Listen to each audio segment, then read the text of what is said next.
In other news, Puerto Rico rattled by a strong earthquake. The U.S. Geological Survey says it was a 4.9 magnitude quake that struck on the southwestern side of the island around 2:42 this morning. So far, there's no word on any injuries or damage. Puerto Rico has been rocked by dozens of strong earthquakes and aftershocks within the past year, including a series of quakes in December and January that left one person dead. Thousands more were homeless.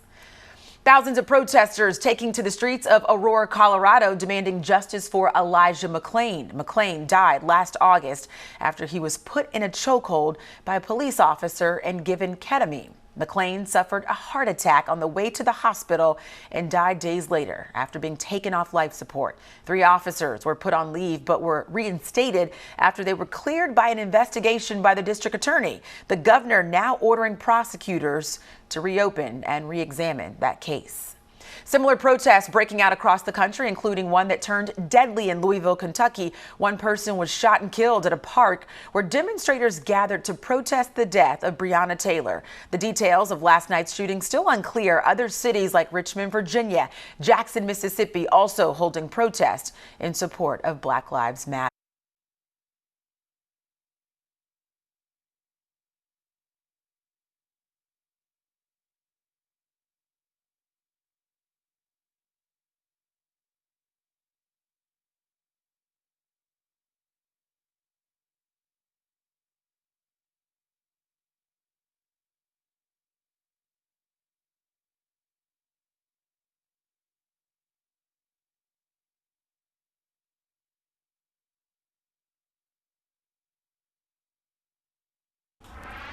In the business watch, 2 major cosmetics companies are dropping the term whitening from their skincare products. L'Oreal and Unilever both say they will stop using the word, and others like Lightening and Fair. The companies are 2 of the biggest sellers of skin whitening creams, which are used to achieve a lighter skin tone.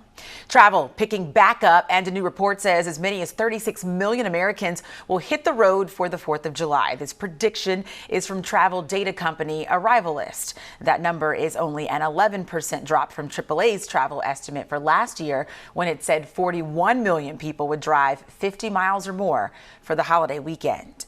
Meanwhile, for passengers traveling by plane, 7 major airlines promising to refund customers who might get denied boarding if they're found to have symptoms of coronavirus. Alaska, American, Delta, Hawaiian, JetBlue, Southwest, and United all vowing to issue refunds for passengers if they're denied boarding by the TSA.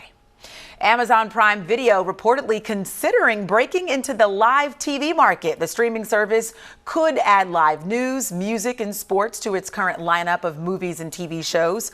Live programming would differentiate Prime from its competitors like Netflix, Hulu, and Disney+, while other streaming services, including YouTube TV and Sling, are already offering live channels.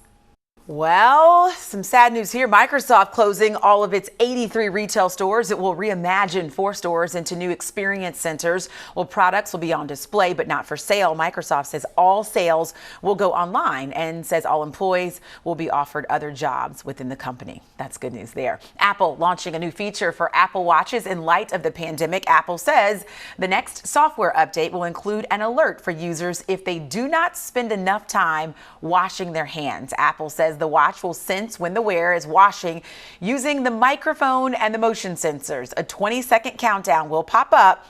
Users who stop washing their hands before that clock runs out will get an alert urging them to continue. Okay, Jeff, we say it all the time, the pandemic, truly a turning point in all of our lives, a point that's being backed up by a new study. It says many of us expect to live very different lives even after this pandemic is over. It's our new normal. The survey by University of Phoenix polled more than 2,000 American adults. More than half say they will be less likely to attend a large gathering or travel compared to before the pandemic. 45% say they will not use public transportation, while 25% say they won't go back to hosting events at home. More than half of parents say even after restrictions are relaxed, they will still avoid public places like theme parks and zoos, birthday parties, playgrounds, and even play dates. All right, Jeff, time to ask you some of these questions. Let's walk through that list. Traveling, how do you feel about that one?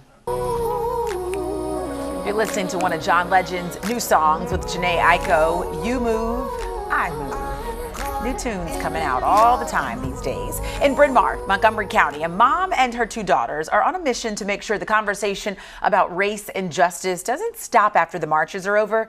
Here's Dawn Timoney.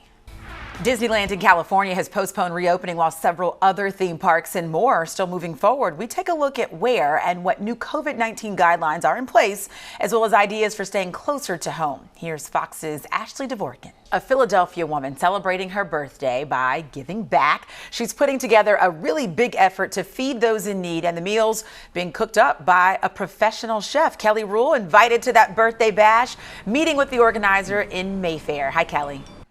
An investigation is now underway to determine what caused that crash, and the Coast Guard says the plane is still in the ocean, but it is not considered an environmental threat. Good and bad news for shoppers in New Jersey. First, the good news: indoor malls will reopen tomorrow. And the bad news: there are new restrictions for everyone, but especially for the kids and teenagers. Kelly Rule live at the Cherry Hill Mall in Camden County with the details. Hi, Kelly. Stores that became the victim of looters found themselves with a huge mess on their hands. Cleaning companies called in to restore some sense of order, and in one case, a eureka moment. This is a chance to do something bigger and better, for goodness sake. Here's Bill Anderson.